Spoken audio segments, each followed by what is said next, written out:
Oh, I have a question for Michael then. Sure. Shoot.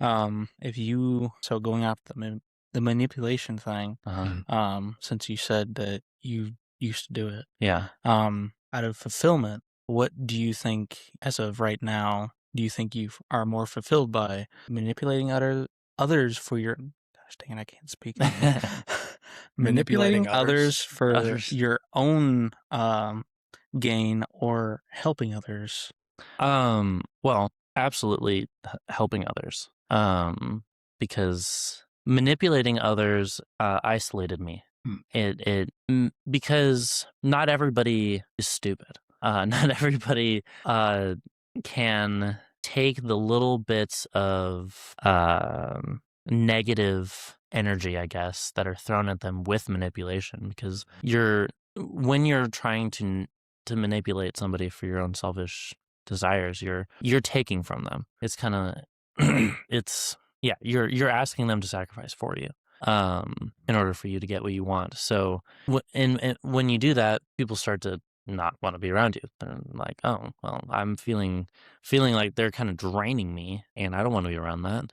Whereas I mean, it sounds obvious, but when you're helping people, you're giving to them. You're not trying to take from them. You are trying to give to them. So you're trying to heal them, or not heal them, but you're trying to help them heal. You're trying to help them with whatever projects they're working on. You're trying to, be there for them emotionally, whatever. You're adding on to them, and people are drawn to what's being added to them. And that points back to God.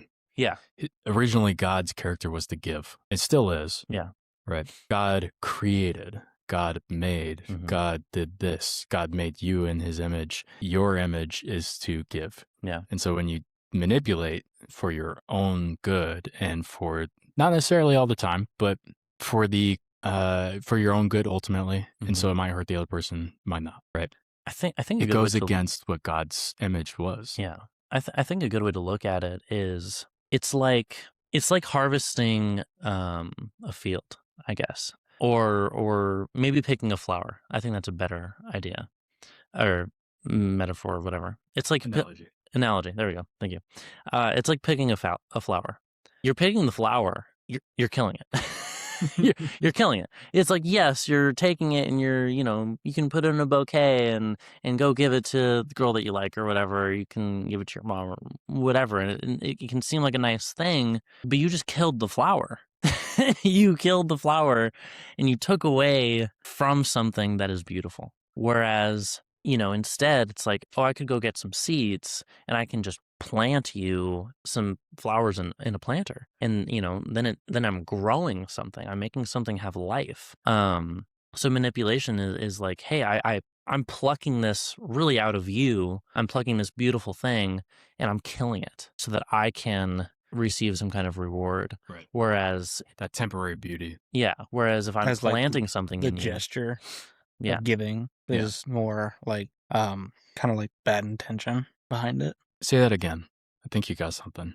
Um and I kind of went over this last time, but like when you brought up manipulation hmm the first time, and I asked the question of um I think in the context of what is the purpose behind basically the intention of giving something, or you want to say like doing something nice for someone. yeah, Like, what is the motive? hmm What is the purpose? What is the intention?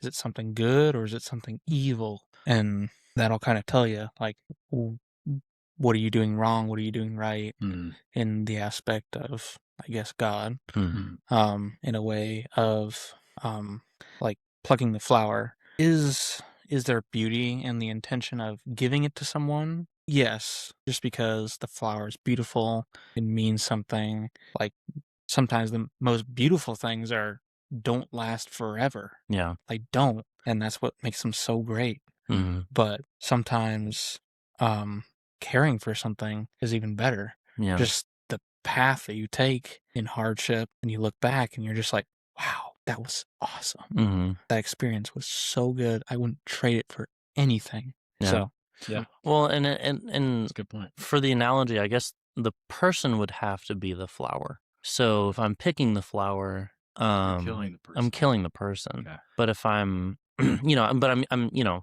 doing something good with it, which can make that person feel good, which whatever. But still, you're killing the person. But I'm still killing the person. But with planting the flowers, I'm building people. building them up. Yeah, I'm helping them grow, watering them. It's a total net gain. Yeah. Yeah. Well, but I'm giving of myself. So it's of your interesting. own energy. Interesting. Yeah. Okay. And so are you a flower planting flowers? I'm sorry. I love breaking analogies. So, well then, I mean, where do you receive the most beauty out of it? Is receiving beauty from the planted flowers or the picked flower? Well, and I think that's interesting because it's really from the planter. Say again? The planter. Meaning, so you don't get any reward from God for manipulating people. Okay. You don't get any, well, I mean, you don't really even get a reward from society other than this pride that builds you up and stirs you to more manipulation okay. and killing people, really. In a way. And so, but when God has planted a flower and you go to maintain it and build it up, I mean, you get to enjoy that flower, right? Mm-hmm. You get to enjoy an aroma. You get to enjoy maybe more of these types of flowers. You get to, maybe it's not a flower. Maybe we changed the analogy a little bit, and maybe it's a fruit tree. Maybe it's whatever. Yeah. God is ultimately the person that planted that flower, and instead of going and destroying it, I get to enjoy it, right? And I think that's an interesting analogy for the church. Is we're not called to join the church and to glean from it necessarily.